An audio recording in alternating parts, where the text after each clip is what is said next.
Salut tout le monde, bienvenue à une tasse de Tech Express du mardi matin. On fait une exception cette semaine, on s'en fait une petite rapide. En fait, on fait un complément à l'annonce qui a été faite la semaine dernière. Il y a eu un dévoilement par Apple de deux nouveaux produits. On a parlé déjà du MacBook Air sur le site web du Journal des Affaires. Ce matin, c'est le iPad Pro qui est dévoilé. Super appareil, revu pour quelques point de vue grand public, là, ce qui peut sembler être quelques détails. Pour Apple, c'est quand même gros. C'est une nouvelle poussée dans la réalité augmentée. Euh, Entre autres choses, évidemment, on sait déjà, il y a beaucoup de rumeurs que Apple travaille sur ce secteur-là de la réalité augmentée pour éventuellement rehausser ses iPhones avec une caméra qui serait capable de faire une meilleure perception de l'espace, qui aurait aussi même des lunettes à réalité augmentée dans un horizon de peut-être 2 ans, d'ici 2022 possiblement, peut-être plus tard avec l'actualité du moment. Ça ralentit un peu les choses. Ça explique d'ailleurs qu'on fait les choses en direct de nos bureaux ces jours-ci. Ça peut amener certains à avoir le goût de moderniser leur équipement. J'ai une vieille tablette, qu'est-ce que j'achète? Est-ce que j'achète un iPad Pro? J'achète un iPad tout court? C'est sûr que c'est le plus gros et le plus performant des modèles d'iPad chez Apple. Dans ce cas-ci, c'est la version à 12,9 pouces avec, évidemment, vous voyez à l'arrière, de l'autre côté, la fameuse caméra à deux objectifs. Qui a un lidar aussi, un lidar qui est une espèce de capteur de lumière, il y a un signal lumineux, il le récupère, ça permet de en faisant ça plusieurs fois dans l'image, donc devant la caméra, ça permet de tracer très rapidement un contour 3D de l'espace à proximité. Donc, c'est une façon d'aller chercher de l'information sur l'environnement qui, si vous n'êtes pas un développeur ou un joueur qui aime ce genre d'application-là, risque d'être complètement inutile, en fait. L'autre option, c'est d'utiliser des applications comme, par exemple, celle d'IKEA qui éventuellement pourra proposer de faire une espèce d'essai virtuel d'un produit dans son salon, dans sa maison, peu importe où, ou d'utiliser évidemment des applications spécialisées, que ce soit pour redécorer une pièce ou même reconcevoir l'aménagement d'un bâtiment ou peu importe, d'un espace quelconque. Donc ça, c'est la grosse nouveauté vraiment.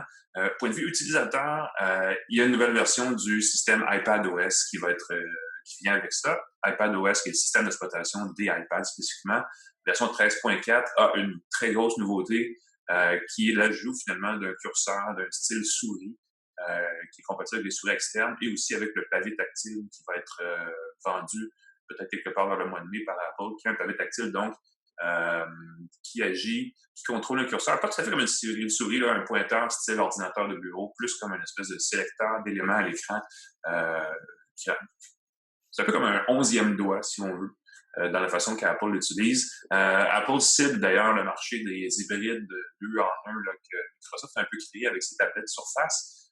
Cet appareil-là se positionne justement contre la Surface Pro, les plus récentes versions, incluant la Pro X, qui vont chercher cette clientèle de gens qui ont besoin d'un appareil à moitié entre les loisirs et à moitié entre le travail et qui pensent pouvoir faire les deux avec un seul appareil. Donc, c'est un peu ce segment qui est ciblé par Apple.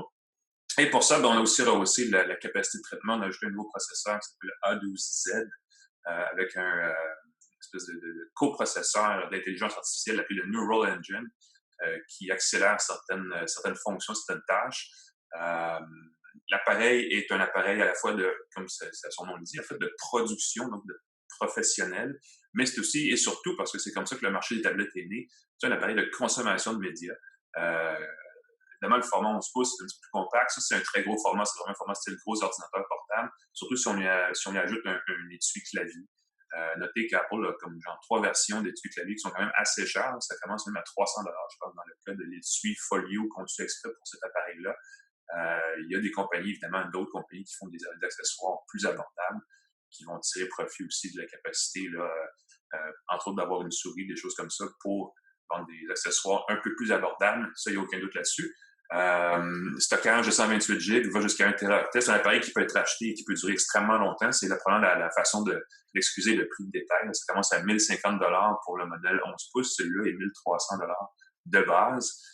Donc, c'est pas nécessairement une aubaine, c'est vraiment un produit pour les gens qui consomment et qui passent beaucoup de temps sur leur tablette, même, je dirais, plus que sur un ordinateur personnel, parce que, justement, le lancement la semaine passée, en même temps, d'un MacBook Air et de cet appareil-là, font foi de tout. Là. Le MacBook Air peut être acheté à un prix moins élevé qu'une tablette iPad Pro équipée avec un étui, avec un stylet et tout le kit.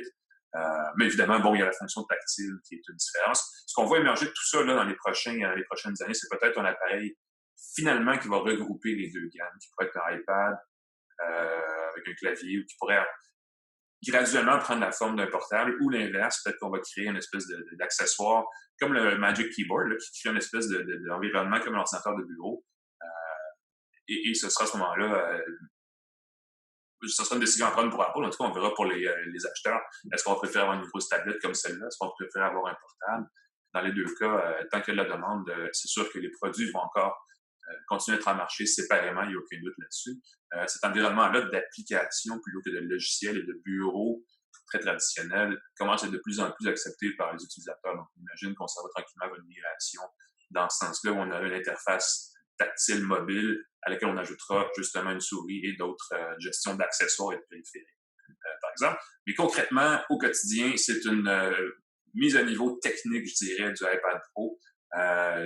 Il y a des iPads beaucoup moins chers que ça qui vont faire la job si vous êtes du genre à vous demander, ben là, je suis confiné, évidemment, pour les prochaines semaines. Je cherche un appareil pour m'occuper qui serait à la fois un appareil pour regarder de la vidéo, un appareil pour aller sur les médias sociaux, un appareil pour faire des photos.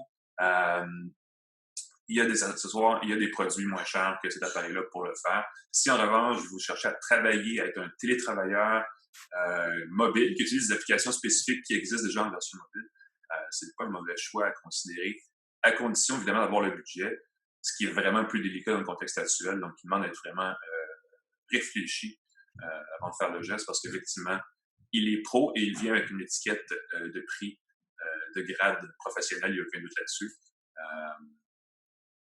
Mais évidemment, bon, c'est le plus haut de gamme des produits d'iPad dans la mobilité. Et puis, c'est un précurseur, en fait, de peut-être la prochaine génération d'iPhone. On imagine bien avoir cette espèce de caméra-là. En tout cas, c'est le leader a ajouté une caméra pour iPhone aussi. Donc, si vous êtes pressé de développer, de designer des applications qui utilisent l'environnement physique et immédiat pour afficher de l'information, c'est un bon premier jet. Sinon, ben, il y a toujours évidemment l'option de regarder ailleurs. Hein. Il n'y a pas des appareils moins chers. Je pense même que si vous cherchez un peu, il y a des iPad Pro de la génération précédente qui sont en ce moment en liquidation à certains endroits. Donc, il y a peut-être moyen de faire une bonne aubaine, surtout en contexte de quarantaine comme c'est le cas en ce moment. Donc, confinez-vous, prenez ça relax, prenez le temps de magasiner, puis on se revoit pour une vraie tasse de tech jeudi prochain. Salut tout le monde.